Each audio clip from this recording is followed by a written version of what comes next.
सिद्धीचा अहंकार आणि स्वामींची करुणा. स्वामी भक्तांनो, श्री स्वामी समर्थ यांच्या चरणी शरण गेलेला प्रत्येक भक्त सुरक्षित असतो. पण जिथे सिद्धी येते तिथे अहंकारही डोकावतो आणि त्याचे परिणाम किती भयंकर असतात हे आजच्या कथेतून समजते. एकदा काही शास्त्री बुवा वामन बुवांना स्वामी समर्थांबद्दल घालून पाडून बोलू लागले.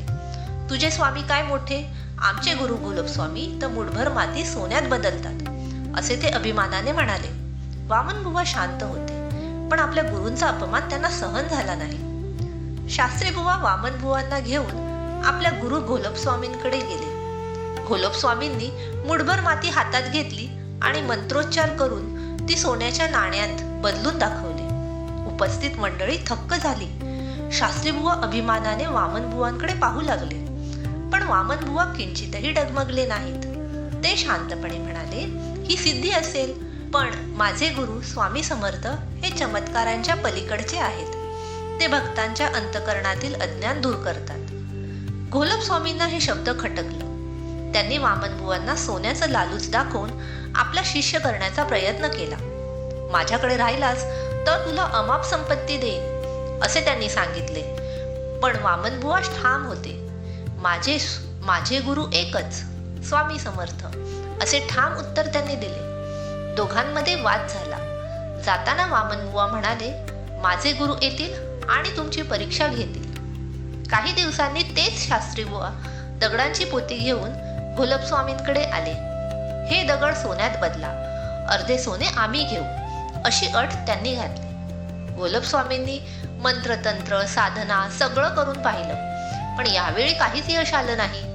त्यांना वाटलं वामन बुवांनी आपली विद्या हिरावून घेतली. सुडाने पेटून गोलोब स्वामी रात्री धर्मशाळेत गेले, जिथे वामन बुवा विसावले होते. त्यांनी एक मोठा धोंडा उचलला आणि वामन बुवांवर टाकण्याचा प्रयत्न केला.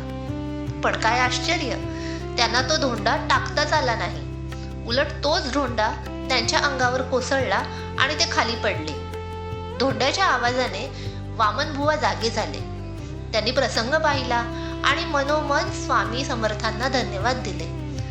स्वामी, माझे रक्षण केल्याबद्दल कृतज्ञ आहे. थोड्या वेळाने गोलोब स्वामी शुद्धीवर आले. त्यांना आपल्या सिद्धीचा गर्व कसा नाशाला कारणीभूत ठरतो याची प्रचिती आली. त्यांना उमगले, ही शक्ती माझी नसून ईश्वराची देणगी आहे. ते तात्काळ अक्कलकोटला जाऊन स्वामी समर्थांच्या चरणी शरण आले. स्वामींनी त्यांच्याकडे करुणेने पाहिले आणि बोध केला, गोलोब, सिद्धीचा उपयोग स्वतःचे प्रस्थ वाढवण्यासाठी करू नकोस. सामर्थ्य आणि शक्ती लोकांच्या कल्याणासाठी, सेवेसाठी आणि भक्तीसाठी वापर. त्या दिवसापासून गोलोब स्वामींचा अहंकार नष्ट झाला.